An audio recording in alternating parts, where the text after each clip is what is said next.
Hello, Gemini. Thank you very much for tuning into your general read. For the main part of the read, I'm using Witch's Tarot by Ellen Dugan. For supportive oracle cards, Queen of the Moon Oracle by Stacey DeMarco. Already shuffled. What do we have for Gemini?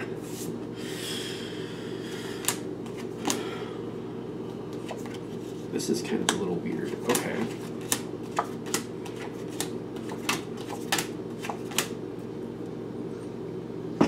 Gemini.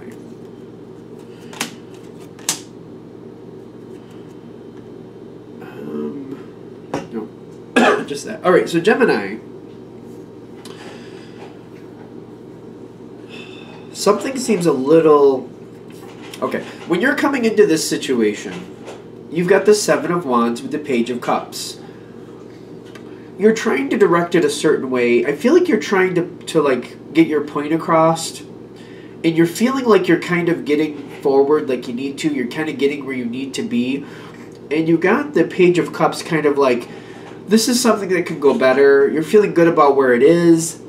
And you're getting it to go more in the direction you want it to go. Like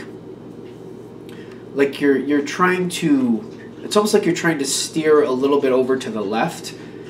And then you're like, I have a couple more ideas once we get over there, then I want to kind of go up a little. You know, you're trying to steer it. You're seeming to have the success you want. Well, you're having enough success where you're like, I think this can go my way. I think this can go better. It'll evolve as necessary. We're good. And you're kind of directing it where you need to. You're feeling like you're having that success. The Page of Cups is kind of like, I feel like you're excited about it, and you're like, this looks like it could go some really good places. You're kind of excited about the possibilities that will open up. Okay. Now, when I'm feeling that, this card is a little askew in the environment, and it's kind of tipping into what's actually happening. I don't feel like people are quite on the level with you. I feel like there's some misleading information is kind of what I'm getting. Like, people are kind of like, they're happy about where they're going, but they're not completely on the level, and I feel like that's why it's coming in like this. They're happy about where it's going, but they're not really telling you the truth about what they're doing. Like, I feel like they're being very agreeing to you. They're being very accommodating to what you want. But it's almost like the spider to the fly. They're like, come on over. Yeah, sure. But once they get you caught in their net, or their web, whatever you want to say, they have their own ideas about where things are going to go next. Because I feel them like they're really happy about where it's going next, but they're kind of I feel like they're misleading you.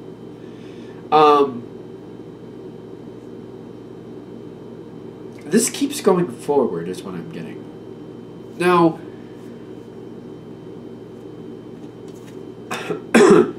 you're ready to go forward with this. Everything. See, there are some changes. Like, immediately there's some changes. And that's the High Priestess here.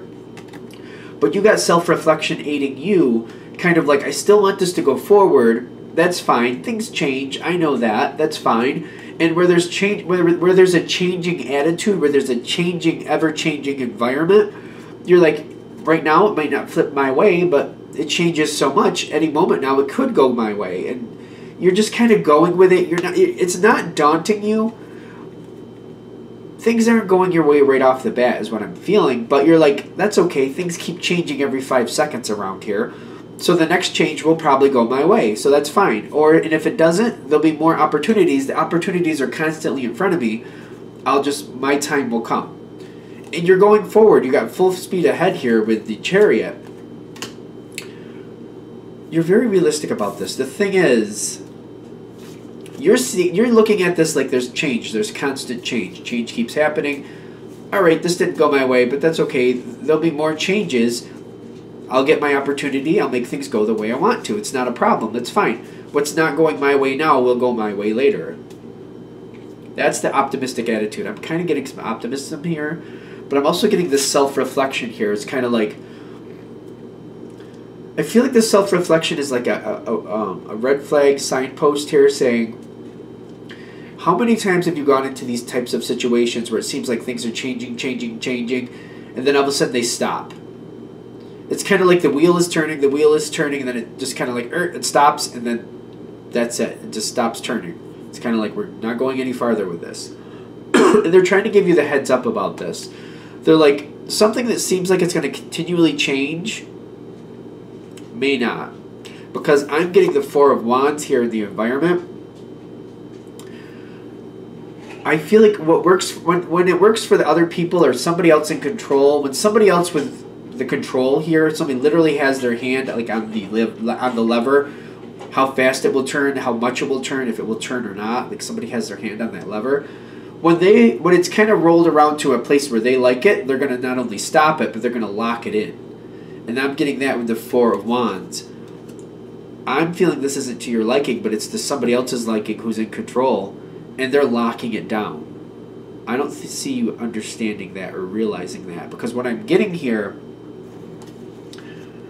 like you're expecting more change to happen is what I'm getting. To you it seems like that's a natural thing, like that's naturally what should happen next. And you're ending up with the Seven of Pentacles in the masculine here, which I'm feeling on your side, it's kind of like you're expecting another change to come forward, and the Seven of Pentacles is like, it's not. Things are staying the same, and you're having to keep maintaining the same. Things keep going the same. You keep going the same. Things are the same, and they're still the same, and then they're the same. It's kind of like, I thought, what's going on? Like, it's kind of like, what's the deal? The masculine is popping in on your side as an aid in the sense of like, if you don't like this, you're going to have to change the rules or step out of the situation.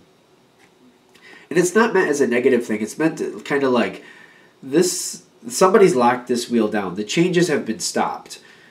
So the only way to get back into a more fluid environment, if you will, is to change your environment and go into a different spot. Because right now it's not happening. I'm getting the other side. Like, I almost feel like you're trying to communicate with the other person, trying to say, like, trying to give your 2 cents, like, why things should be changing some more, how things should go back into more of a fluid motion, more of a changing atmosphere, because there's more possibilities, there's more profit, there's more good things that can come of this if things go back into a changing environment. And I'm getting the other side seems to be listening to you with the Hermit, but I'm also noticing the Two of Swords in the center, like nothing is changing, it's not changing. And as it keeps going forward, like this is separate out here farther, the Eight of Swords is telling me the longer you're in this environment, the longer you're doing this, the harder it is to snap away from it, to break away from it. It's almost like you're getting deeper and deeper into the same situation. I feel like that's the whole thing about this reading, is kind of like you're looking for an environment where you have a degree of change that can keep you stimulated. Like, the change is something that should be pleasurable to you. And I know for some things it's kind of like maybe the base part of the work is the same, but like who you're working for, what type of accounts you're dealing with, what type of thing you're creating might be changing, but the base, like this is who you're constantly working for, that seems to be the same. But the element of change should keep happening. And I feel like it's kind of like it's been changed. It's like you're working for the same person over and over again, and that was expected to stay the same. But you're expecting like different ways to handle things, different colors, different ways, different aspects. But then it's getting like locked down. Like, we're just going to use these colors. We're just going to do this situation, and it's going to be the same, the same, the same, the same, the same. And I feel like you're kind of bored out of your gourd with it, quite frankly. They're warning you, once it starts locking down and you're feeling the same, the same, the same, the same, it's not going to change.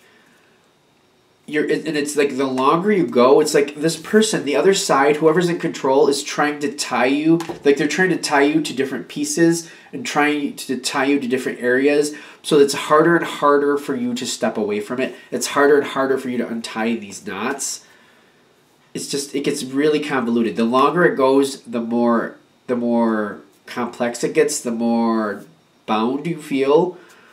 So what they're saying is, once you start realizing same, and you're starting to get bored and you don't really care for it, also keep an eye out and realize the person in control here, whoever that is, how they're tying you here, and they're tying you to this, and like, could you do that part too? And how about this part? And oh, you know something about that. Can you get involved in that? They're getting you deeper and deeper involved, so it's harder and harder for you to step away from it because they know that this is not going to work for you. I don't see them really worried about that. They know it's not really, they know this is not what you truly want. I feel like they know that. So once you see them tying you to different things, you have to start saying no to those things is what I'm getting. That's the first step. And keep yourself a little bit more free and then start looking for a way to like move yourself to a different spot so that this person doesn't have control anymore. Because it's the person who has control. And I'm seeing it's like the hermit who has control here. Like somebody's constantly thinking of ways to tie you to the situation so you can't get away from them. Don't get stuck in that. As soon as you recognize it, it's like that's the first click. I feel like that's the first thing that's going to pop into you when you start to realize this. Like same. And you're like, oh, for the love of Pete, same again? Wait, let me guess. Is it same? I bet you again. Oh, it's same. Well, how shocking. Because it's same. And it's driving you nuts. That's the first thing you're going to notice. Then start noticing how this person's trying to tie you to everything, and they're trying to think of different ways to tie you to the situation, and start saying no to those things. Start untying those as soon as you notice it, because that's going to free you up to go a different direction, to get away from this person, so you can get your fluidity back. Because I feel like that's what you really want here. It's stressful, because I feel like dealing with this person is stressful anyway. It's not like combat, like... not like that type of fighting, but it's just kind of like they really like they really try to. Some of them use guilt. Other of them just they try to like make you feel like you have to do what they want. Some of it is kind of manipulative. Like, well, if you expect things to go well for you down the future, you got to work with me now. One of those things. So be careful of this person. This is like a slippery nickel, I would call them. Kind of like it's hard to hold on to, hard to do anything with. You're not even really sure if you want it, but you're kind of stuck with it either way. You got to veer yourself from this person. They're just saying if you see it for what it is and just don't let them tie you into this situation, you'll be able to step away when the right opportunity comes your way. All right, I think we're there. I'm going to shut this down here. I hope that helps. Thank you for watching. If you'd like a direct reading from me, shoot me an email, jamesforastral@gmail.com. That's James, the number 4, astral@gmail.com. Thank you.